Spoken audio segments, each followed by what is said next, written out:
आज हम समझेंगे कि यदि किसी व्यक्ति की दो पत्नियां हैं और पहली पत्नी से एक पुत्र है और दूसरी पत्नी से अगर उससे तीन पुत्र है तो ऐसी स्थिति में उस व्यक्ति की जमीन का बंटवारा किस प्रकार से होगा। ठीक है, तो इस संबंध में राजस्व मंडल के द्वारा एक महत्वपूर्ण फैसला दिया गया है और उस फैसले को इस ग्राफ के माध्यम से हम समझने वाले हैं। तो आपने चैनल को सब्सक्राइब नहीं किया तो चैनल को सब्सक्राइब कर लीजिए, बेल आइकन को प्रेस कर दीजिए और इस वीडियो को फटाफट लाइक कर दीजिए, क्योंकि इस चैनल के माध्यम से आपको मिलती है सरल और आसान भाषा में कानून की नई नई जानकारी। तो आइए वीडियो को शुरू कर लेते हैं। देखिए दोस्तों, यहाँ पर हमने जो ग्राफ लिया है यह पूरा काल्पनिक ग्राफ है। इसमें जिन नामों का हमने प्रयोग किया है, जिनका उपयोग किया है, ये सभी नाम जो है काल्पनिक नाम है। केवल समझने के उद्देश्य से इनका हमने उपयोग किया है। इन नामों का किसी भी व्यक्ति से किसी प्रकार का कोई संबंध नहीं है। तो देखिए यहाँ पर हमने यह एक नाम लिया है रमेश। ठीक है, यह रमेश हमने नाम लिया है और इस रमेश के नाम पर 12 बीघा जमीन है। ठीक है, इस रमेश के नाम पर 12 बीघा जमीन है। अब होता क्या है कि ये रमेश जो है यह पहला विवाह जो करता है वह करता है सीता से। ठीक है, पहला विवाह जो करता है वह सीता से करता है और सीता से इसे एक पुत्र उत्पन्न होता है जिसका नाम महेश है। ठीक है, इसके बाद में यह रमेश क्या करता है कि यह पहली पत्नी के जीवित रहते ही दूसरा विवाह कर लेता है। क्या करता है? पहली पत्नी के जीवित रहते ही दूसरा विवाह कर लेता है, जिस पत्नी का नाम है, दूसरी पत्नी का नाम है गीता। ठीक है, देखिए हिंदू विधि में, हिंदू विवाह अधिनियम में इस बात के प्रावधान है कि कोई भी व्यक्ति पहली पत्नी के जीवित रहते हुए या उससे बिना तलाक लिए दूसरा विवाह नहीं कर सकता। लेकिन यहाँ पर यह है कि यह रमेश जो है यह पहली पत्नी के जीवित रहते हुए उससे बिना तलाक लिए दूसरी महिला जो है उससे विवाह कर लेता है और ये गीता जो है यह रमेश की दूसरी पत्नी है। अब इससे विवाह करने के बाद में इस रमेश को 3 पुत्र उत्पन्न होते। पहला पुत्र है जयेश, दूसरा पुत्र है सतीश और तीसरा पुत्र है आशीष। ठीक है, तो इस प्रकार से इसको 3 पुत्र दूसरी वाली पत्नी से उत्पन्न हो जाते हैं। देखिए पहली पत्नी के जीवित रहते हुए अगर दूसरी महिला से विवाह किया जाता है, पहली पत्नी से बिना तलाक लिए अगर दूसरा विवाह कर लिया जाता है, तो ऐसी स्थिति में दूसरी पत्नी जो रहती है वह वैध पत्नी नहीं मानी जाती है। लेकिन जब यह पत्नी वैध नहीं है और इस पत्नी से अगर इसको 3 पुत्र पैदा हो चुके हैं, तो ऐसी स्थिति में इस रमेश की संपत्ति में इन लोगों का क्या हिस्सा रहेगा या कोई हिस्सा नहीं रहेगा, या इन लोगों में किस प्रकार से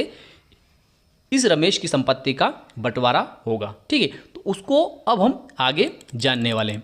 तो देखिए जब इस रमेश के 2 पत्नियां हैं और 2 पत्नियों से कुल मिलाकर 4 पुत्र हैं, ऐसी स्थिति में जब इस रमेश की मृत्यु हो जाती है और इस रमेश की मृत्यु से पूर्व ही इस दूसरी पत्नी की भी और इस पहली पत्नी की भी मृत्यु हो जाती है, तो ऐसी स्थिति में क्या होगा कि जब रमेश की मृत्यु होती है तो उस स्थिति में यह सीता भी जीवित नहीं है और यह गीता भी जीवित नहीं है। ऐसा एक मामला था और उसमें राजस्व मंडल ने क्या निर्णय दिया था उसको अब हम आगे समझने वाले हैं। तो देखिए ऐसी स्थिति में क्या हुआ कि इस रमेश की मृत्यु के बाद में इसकी जो 12 बीघा जमीन थी, इस जमीन पर इस महेश का नाम, इस जयेश का नाम, इस सतीश का नाम और इस आशीष का नाम दर्ज हो गया।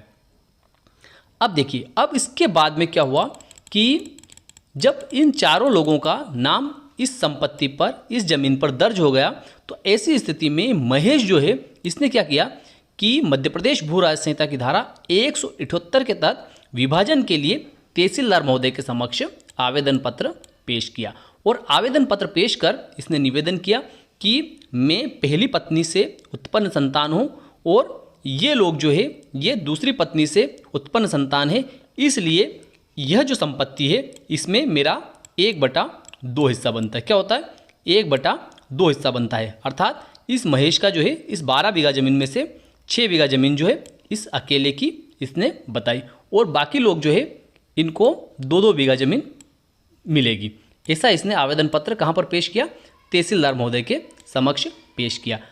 उसके बाद में तहसीलदार महोदय ने जब इन लोगों को सूचना पत्र भेजा गया तो इन लोगों ने उपस्थित होकर अपना जवाब प्रस्तुत किया गया और इन्होंने तहसीलदार महोदय के समक्ष व्यक्त किया कि ये लोग तीनों और ये चारों जो भाई है ये अकेले रमेश की संतान है। ठीक है, कि इनका पिता एक ही है, इसलिए इस रमेश की जो संपत्ति है उसमें इन सभी का 1/4 हिस्सा है। क्या है?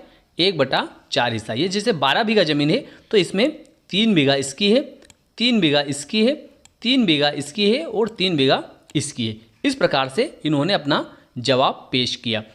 तहसीलदार महोदय ने क्या किया और उसके बाद में एसडीओ महोदय अर्थात उपखंड अधिकारी महोदय ने क्या किया, अपर आयुक्त महोदय ने क्या किया और फिर राजस्व मंडल ने क्या किया उस प्रकरण में, उन सब बातों को भी इस वीडियो में आगे समझने वाले हैं। आपने अभी तक हमारे चैनल को सब्सक्राइब नहीं किया तो चैनल को सब्सक्राइब कर दीजिए, वीडियो को लाइक कर दीजिए। देखिए इसके बाद में तहसीलदार महोदय ने क्या किया कि इन तीनों लोगों की बात को स्वीकार कर लिया। क्या किया? इन तीनों लोगों की बात को तहसीलदार महोदय ने स्वीकार कर लिया और इस खाते का, इस जमीन का विभाजन कर दिया और उस विभाजन में 3 बीघा जमीन इस महेश को दे दी, 3 बीघा जमीन जयेश को दे दी, 3 बीघा जमीन सतीश को दे दी और 3 बीघा जमीन आशीष को दे दी। लेकिन अब इस विभाजन से ये महेश जो था यह असंतुष्ट था, अर्थात यह दुखी था। तो इस महेश ने क्या किया कि जो तहसीलदार महोदय ने आदेश किया उस आदेश के विरुद्ध इस महेश ने उपखंड अधिकारी महोदय के समक्ष प्रथम अपील पेश की। क्या किया? मध्य प्रदेश भू राज्य संहिता की धारा 44 के तहत प्रथम अपील उपखंड अधिकारी महोदय अर्थात एसडीओ महोदय के समक्ष पेश की। तो उपखंड अधिकारी महोदय के द्वारा क्या किया गया कि जो तहसीलदार महोदय ने जो आदेश पारित किया था उस प्रकरण का अवलोकन किया गया और इन दोनों पक्षों की बहस को सुना गया और उपखंड अधिकारी महोदय के द्वारा जो है तहसीलदार महोदय का जो आदेश था कि चारों भाइयों को बराबर बराबर हिस्सा मिलेगा इस जमीन में से, 12 बीघा में से, अर्थात 1/4 हिस्सा मिलेगा, अर्थात इसको भी 3 बीघा, इसको भी 3 बीघा और इसको भी 3 बीघा और इसको भी 3 बीघा।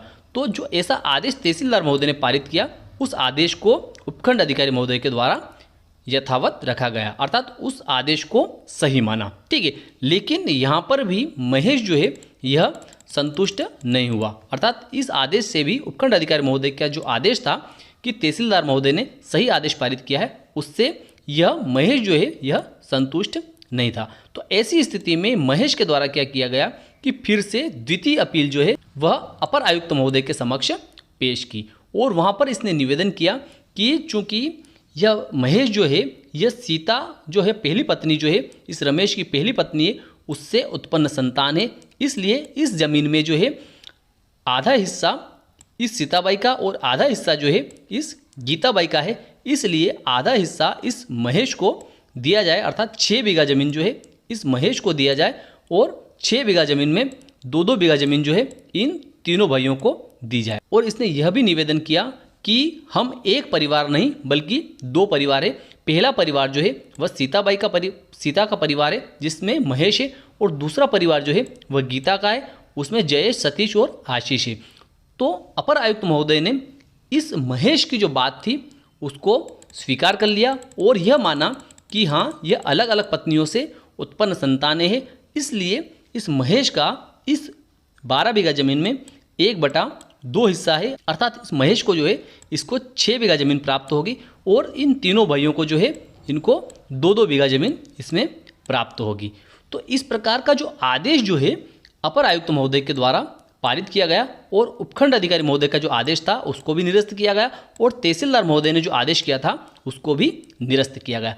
अब ऐसी स्थिति में जब अपर आयुक्त महोदय के द्वारा इस महेश के पक्ष में आदेश पारित कर दिया गया तो उस आदेश से ये तीनों भाई जो थे यह असंतुष्ट थे। क्या थे? ये तीनों भाई जो थे ये असंतुष्ट थे। तो इन्होंने क्या किया कि जब प्रथम अपील जो है वह उपखंड अधिकारी महोदय के समक्ष पेश हो चुकी थी, द्वितीय अपील जो थी वह अपर आयुक्त महोदय के समक्ष पेश हो चुकी थी, तो ऐसी स्थिति में इन तीनों भाइयों ने क्या किया कि राजस्व मंडल के समक्ष निगरानी प्रस्तुत की और उस निगरानी में इन्होंने निवेदन किया कि अपर आयुक्त महोदय ने जो आदेश पारित किया है वह गलत किया है और उपखंड अधिकारी महोदय के द्वारा और तहसीलदार महोदय के द्वारा जो आदेश पारित किए गए थे वे आदेश सही है। तो ऐसी स्थिति में माननीय राजस्व मंडल के द्वारा उस प्रकरण में तहसीलदार महोदय का आदेश भी देखा गया, उपखंड अधिकारी महोदय का आदेश भी देखा गया और अपर आयुक्त महोदय का भी आदेश देखा गया और उसके बाद में राजस्व मंडल ने यह माना कि चूंकि ये रमेश जो है इसकी 2 पत्नियां थी, ठीक है, सीताबाई और गीताबाई 2 पत्नियां थी, लेकिन सीताबाई से महेश उत्पन्न हुआ है और गीताबाई से जो है जयेश सतीश और आशीष उत्पन्न हुए। चूँकि गीताबाई की जो शादी है, इसका जो विवाह है वह वैध नहीं है, किंतु ये जो पुत्र उत्पन्न है, ये संतान जो है इनको कानून में वैध माना गया है। इसलिए पिता की जो संपत्ति है उसमें उसकी जितनी भी संतानें हैं, जितनी भी पत्नियों से उत्पन्न संतानें हैं, उनको सभी को बराबर बराबर हिस्सा दिया जाएगा। ठीक है, तो इस प्रकार से राजस्व मंडल के द्वारा इस महेश को, इस जयेश को, इस सतीश को और इस आशीष को इस संपत्ति में बराबर बराबर हिस्सा दिया गया। अब ये क्या था मामला, उस मामले को भी आगे मैं इस वीडियो में बताऊंगा, उसका वर्णन भी आपको मैं बताऊंगा कि कौन से वर्ष का था और उस मामले का नाम क्या है। ठीक है, तो इस प्रकार से महेश को भी 3 बीघा जमीन मिली, जयेश को भी 3 बीघा जमीन मिली, सतीश को भी 3 बीघा जमीन मिली और आशीष को भी 3 बीघा जमीन मिली। ठीक है, और राजस्व मंडल ने अपर आयुक्त का जो आदेश था उसको निरस्त कर दिया, उपखंड अधिकारी महोदय के आदेश को यथावत रखा और तहसीलदार महोदय के आदेश को भी यथावत रखा। अब हम जान लेते हैं कि वह कौन सा मामला था और किस वर्ष का मामला है। तो देखिए, तुलाराम तथा अन्य विरुद्ध भूरा द्वारा विधिक प्रतिनिधि देवदास तथा अन्य, यह मामला था पुनरीक्षण क्रमांक 2068/2015। यह राजस्व मंडल के द्वारा निर्णित किया गया था। तो मैं विश्वास रखता हूं कि आज का वीडियो आपको अच्छा लगा होगा। अच्छा लगा हो तो आप इस वीडियो को लाइक कर दीजिए, अधिक से अधिक लोगों तक इसको शेयर कर दीजिए। फिर मिलते हैं अगले वीडियो में, तब तक के लिए जय हिंद, जय भारत।